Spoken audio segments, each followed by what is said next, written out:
आदाब।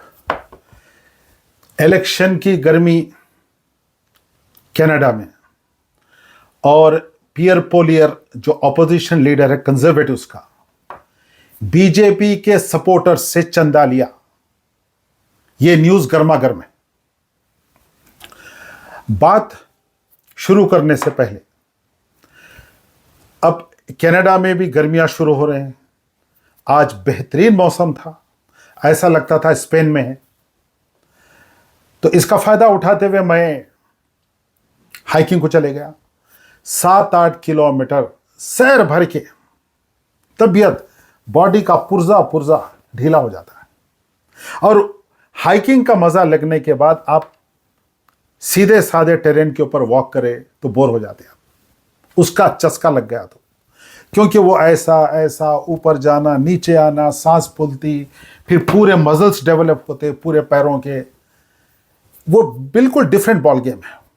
और उसका मजा लगने के बाद फिर कहीं पर भी मजा नहीं लगता। और 12,000 एकड़ पे जंगल है वो, 12,000 एकड़, यानी कई दफा तो सूरज दाखिल नहीं होता। तो वाकई बड़ी बड़ी जाने की जगह है।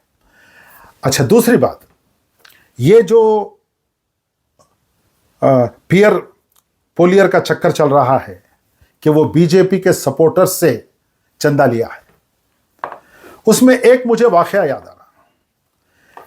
क्रिकेट से अगर आप वाकिफ है तो South Africa is known to be choker, मतलब चोक करना, अपने क्या गला घोटना, चोकी, अरे मेरा गला मते जा रहा, यानी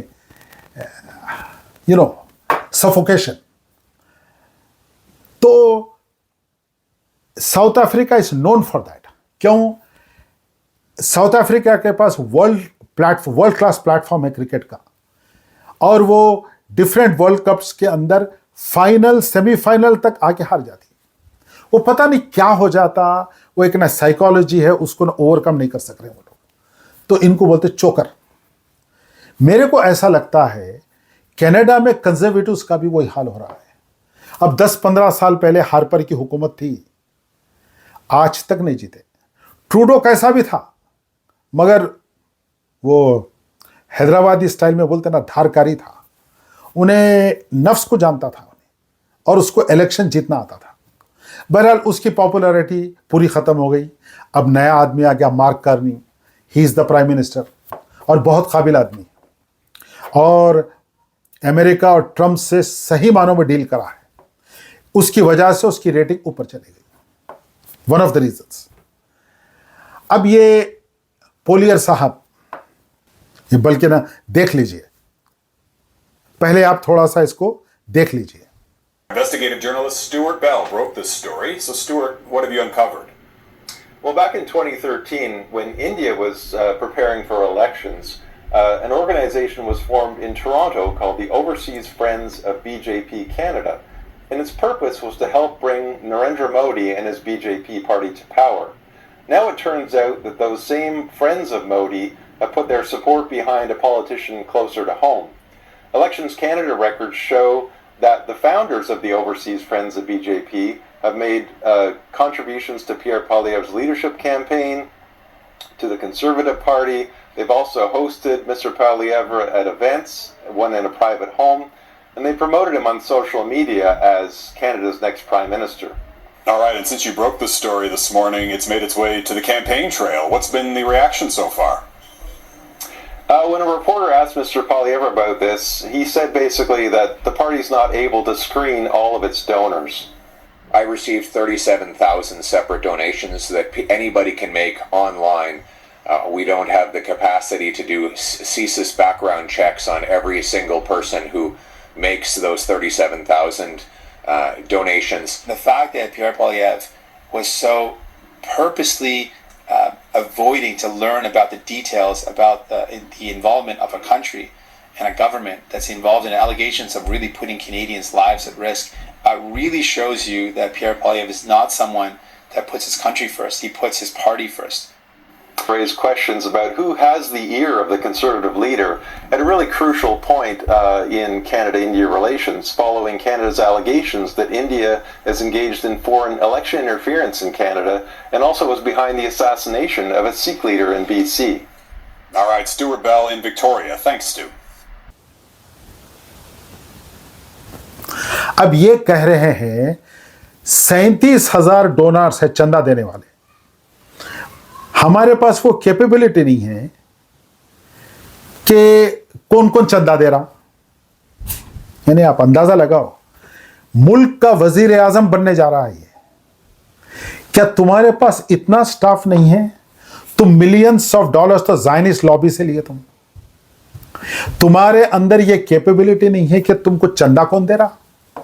तो इसका मतलब यह हुआ कि तुम प्राइम मिनिस्टर बनने के लायक ही नहीं, तुमको प्राइम मिनिस्टर बनना ही नहीं चाहिए।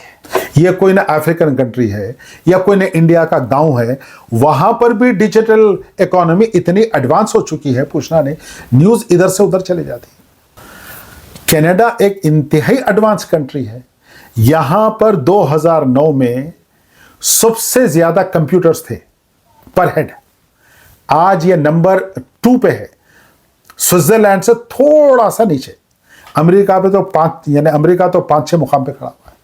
इतने एडवांस कंट्री में आप हमको ये बोल रहे हैं कि आपके पास कैपेबिलिटी नहीं है वेरीफाई करने की। But have you condemn it? No. अच्छा, एक बात सोचिए, अगर ये मुस्लिम ब्रदरहुड से आता तो, या कोई ना मुस्लिम ऑर्गेनाइजेशन से आता तो धूम मच जाती थी, पूरी दुनिया में धूम मच जाती थी, हर टेलीविजन चैनल इसके गीत गाता था। आज न उतनी धूम है न तड़ांग है। तो अच्छा, मेरा एक सवाल है पोलियर से, आप वो ब्रैम्पटन में, वो उसका नाम क्या, आदित्य नाम है, उसके घर में क्या कर रहे थे? यानी आप उसके घर में हैं। ये देखिए भाई, इंडिया और कनाडा में कुछ न तनाजा चल रहा है। वो हरदीप सिंह निजार का, जो इंडियन असैसिनेशन में इन्वॉल्व है, एलिज्ड, कनाडा इल्जाम लगाता है उसका। इंडिया ये बोलता है कि भाई आप टेररिज्म को हार्बर कर रहे हैं, पनाह दे रहे हैं। ये चलो स्टेट टू स्टेट ना बात ना समझ में आ रही है, मगर असैसिनेशन में कौन इन्वॉल्व है? अगर वो है तो बोलो, अगर वो है तो फिर गवर्नमेंट ऑफ इंडिया है, अगर है तो बोलो। लेकिन बिसाइड्स द पॉइंट, इंडिया एक मुल्क है, कनाडा एक मुल्क है।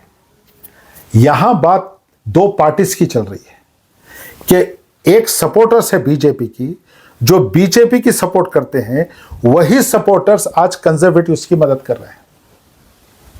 यह बहुत बड़ा सवाल है जिससे पोलियर भाग नहीं सकता, सवाल ही पता नहीं होता। और भाई, या तो आप स्टूपिड है या तो फिर हम ना इडियट है।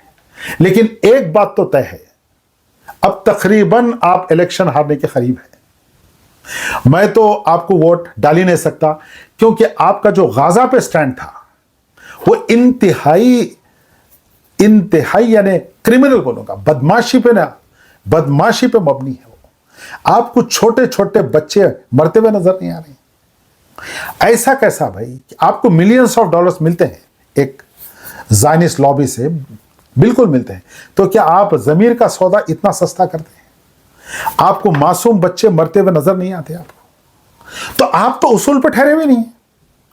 आप बताइए, हम कैसा वोट डालना आपको?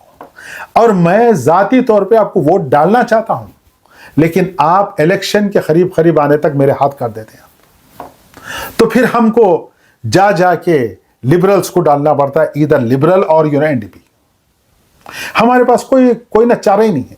हो सकता हम उनको चाहते भी नहीं, लेकिन आप हमको मजबूर कर देते।